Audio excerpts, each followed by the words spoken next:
সবসময় তো আমরা অনেক কিছু শুনেছি, তান্ত্রিকরা এই করতে পারে। আজকে আমরা চ্যালেঞ্জ করছি তান্ত্রিকদেরকে, সত্যি কি তান্ত্রিক জীবন বাঁচাতে পারে? তাহলে তান্ত্রিকদের বাড়িতে কেউ কি মৃত্যু নেই তাদের কোনো? আমি টোটাল তান্ত্রিক সমাজকে বলছি।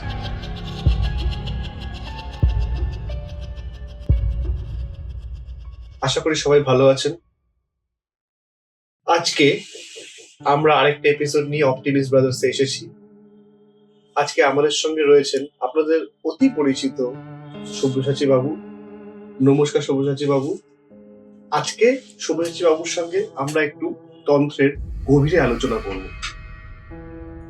সবসময় তো আমরা অনেক কিছু শুনেছি, তান্ত্রিকরা এই করতে পারে। আজকে আমরা চ্যালেঞ্জ করছি তান্ত্রিকদেরকে, যারা কিনা ভুয়ো ইনফরমেশন দিয়ে মানুষকে মিসলিড করে।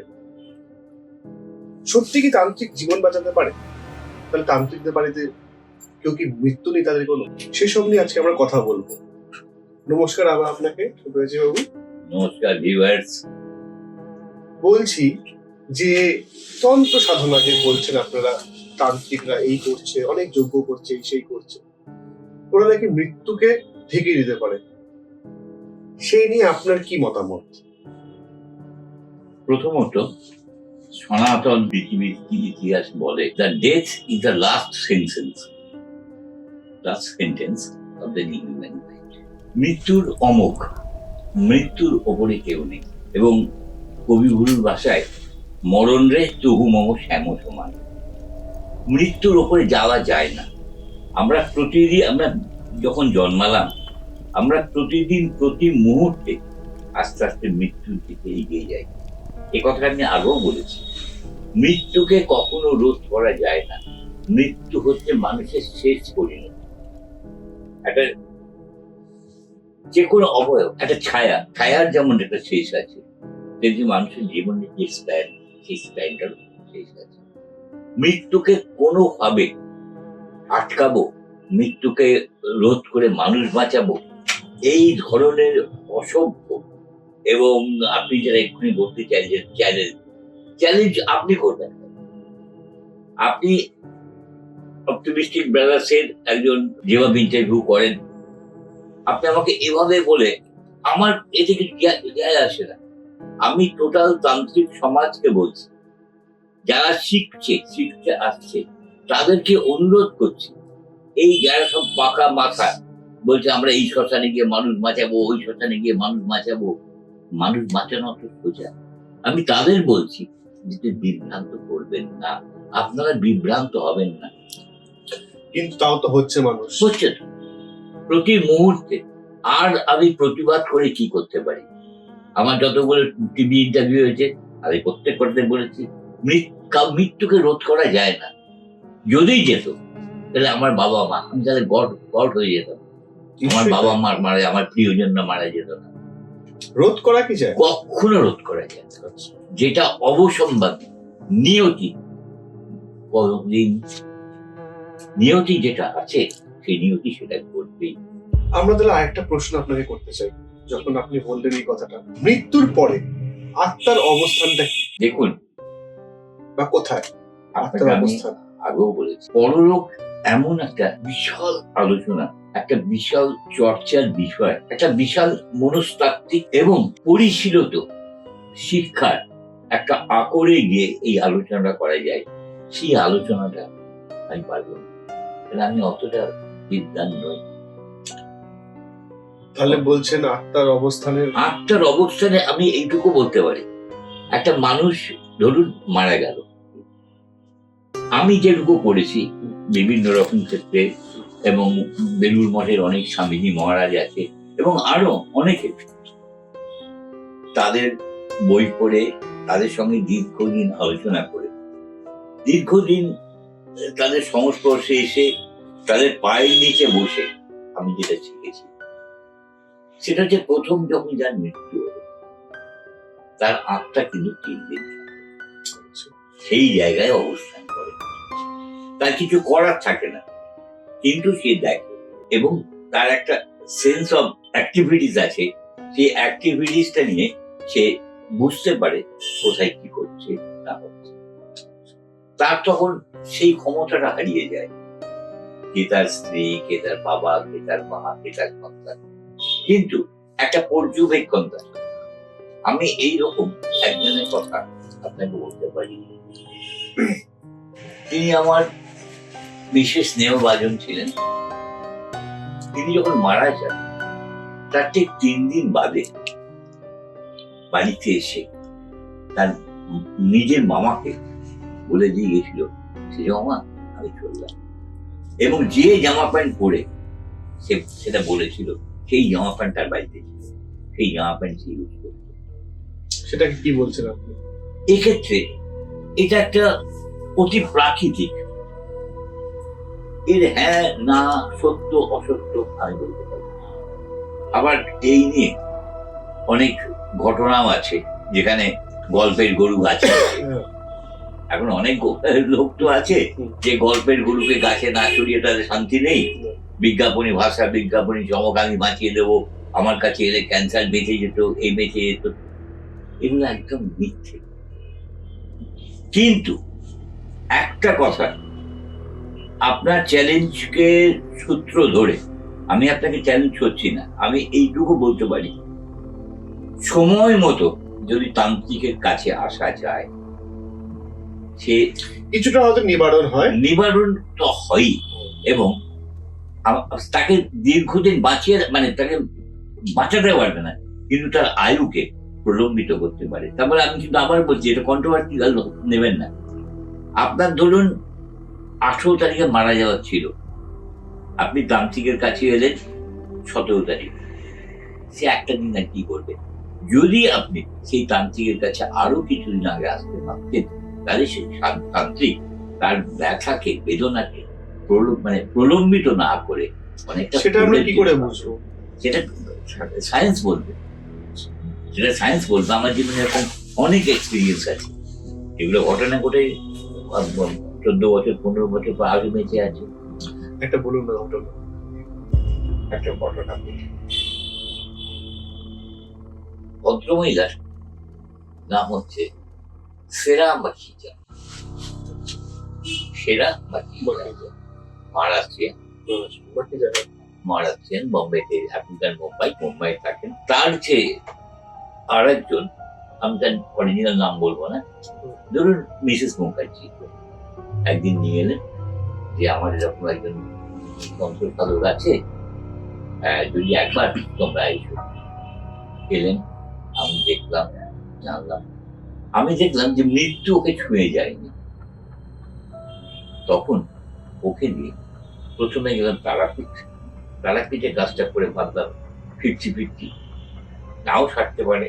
তখন তাকে নিয়ে চলে গেলাম আমি উদ্ধারণপুর।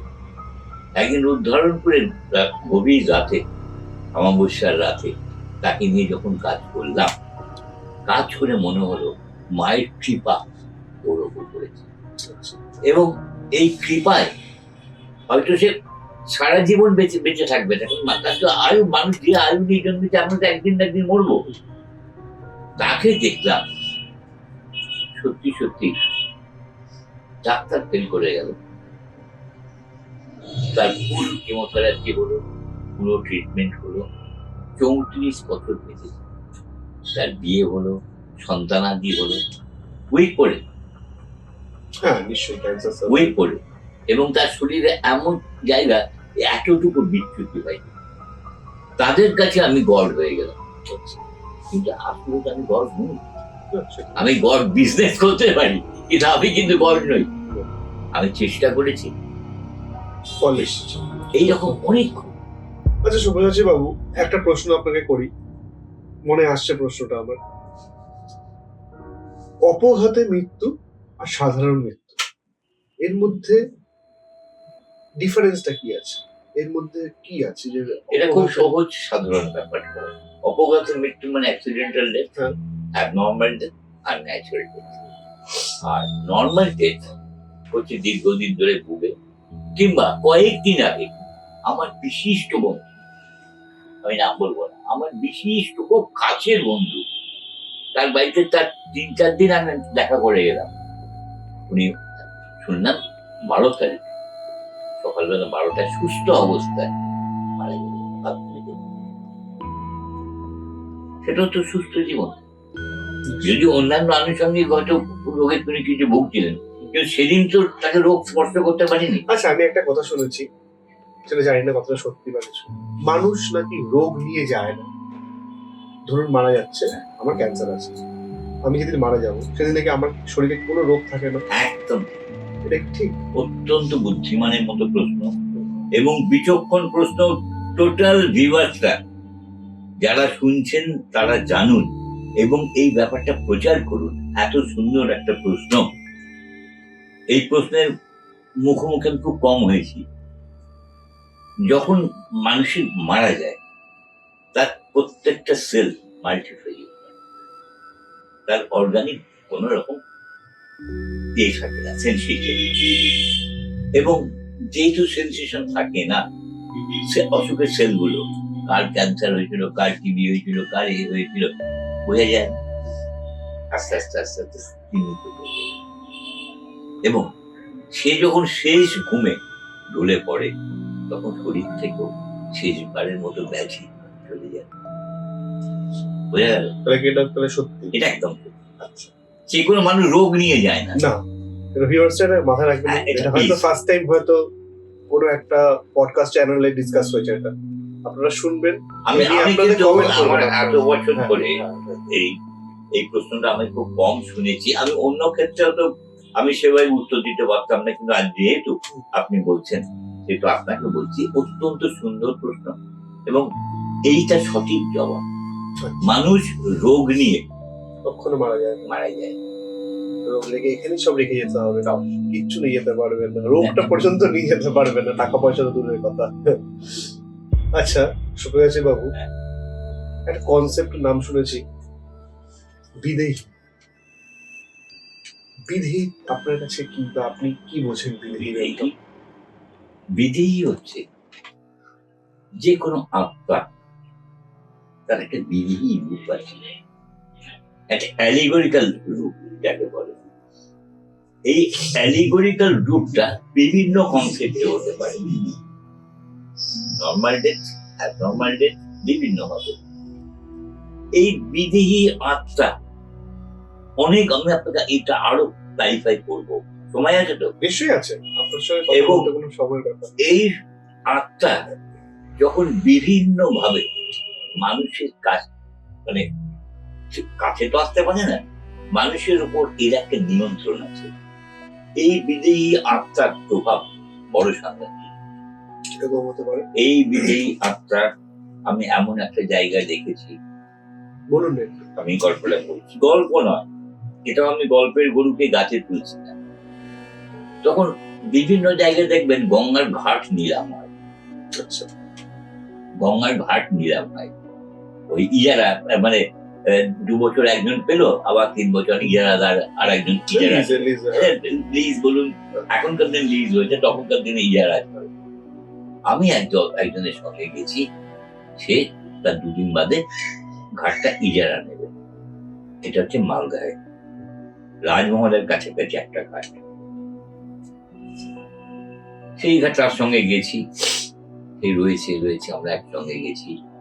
হঠাৎ গঙ্গা থেকে আস্তে আস্তে যে জায়গায়, যার বাড়িতে আমাদের থাকা লাগবে বলে মনে করেছিল, তখন তো আমি ঘোরতর রক্তগত শ্মশান ব্যস্ত, সে আমাকে ভালোবেসে নিয়ে গেছে। তখন নিয়ে গেছে, উদ্দেশ্যটা হচ্ছে ঘাটটা ভালো হবে কিনা, বাস্তু দোষ আছে কিনা, বা তান্ত্রিক ভাবে সে কিছু উপকার পাবে কিনা। হঠাৎ দেখা গেল একটা ছোট্ট একজনের কবর। তখন এই ওখানকার লোককে জিজ্ঞেস করলাম, এটা একটা কি বলে, এটা একটা কবর এবং একটা বাচ্চা মেয়ের কবর, 11 বছর মেয়ে, তার কবর। কবরটা ওটা তো শ্মশান ঘাট না, শ্মশান না, কবর। মুসলিম হ্যাঁ, হতেই পারে। আচ্ছা আচ্ছা ওখানে মুসলিম এবং হিন্দু অধ্যুষিত। আচ্ছা। মালদাও দেখবেন প্রচুর মুসলমানও আছে, হিন্দু আছে, আচ্ছা। এবং খুব মিলেমিশে থাকে। সেইখানে শুনলাম, দেখলাম, তখন ওখানকার একটা লোক বলল, বাবু আজকে ওকে ইরাম দেখছেন সব বিকেল বিকেল, রাত 8টার পর কিন্তু এই দিকে আসবে, কোনোভাবে আসবে না। কেন বলো, 8টার পরে এই কবরের কাছে যে এসছে সেই কিন্তু ফিরে যায়। ঠিক আছে, যে আমার সঙ্গে, আমি নাম বলবো না, ঠিক আছে। ওই ছেলেটি একটু বড় দূর থেকে সবাই বিশ্বাস করি না, সব মানিও না। দেখি রাত্রি 10টার সময় আমার পাশে উঠে শরীরটা চমকালো। সবাই দেখলাম আমি তন্ত্র সাধক হয়ে যদি চেষ্টা না করি ওকে ফিরিয়ে আনবার। কোথায় কোথায় কোথায় জ্যোৎস্না রাত, গঙ্গা চতুর্দিকে ভারী চিকচিক চিকচিক চিকচিক করছে, ঠান্ডা হাওয়া ভালো করে রক্ত বস্ত্রটা মাথায় গায়ে দিয়ে হঠাৎ দেখি সেই কবরের কাছে আমার চোখ যায়। ছুটে গেলাম সেই কবরের কাছে। কবরের ওপর সে মুখ গুঁজে পড়ে আছে। তখন চিৎকার করে তার নাম আমি বলবো না, তারপর ওঠো ওঠো ওঠো, এতে নিথর মারা গেছে। ভোরবেলা আমি সারা রাত বসে রইতাম, কি করবো, আশপাশে গ্রামবাসীর সব ঘুমোচ্ছে। ও হলো তুই খবর পেয়ে এরকম একটা দৃশ্য দেখি, ওরা চলে এসছে, এসে বলছে আপনার কালকেই বলেছিলাম না। এইখানে রাত 8টার পর কেউ আসে না। দেখবেন ওর সারা শরীরে কোথাও কোনো জখমের দাগ নেই, শুধু গলায় 3টে কচি আঙুলের দাগ। সে দাগ বড় সাংঘাতিক। ওটা আপনি কিভাবে দেখলেন ব্যাপারটা? দেখলাম কি হলো ব্যাপারটা, মানে আপনার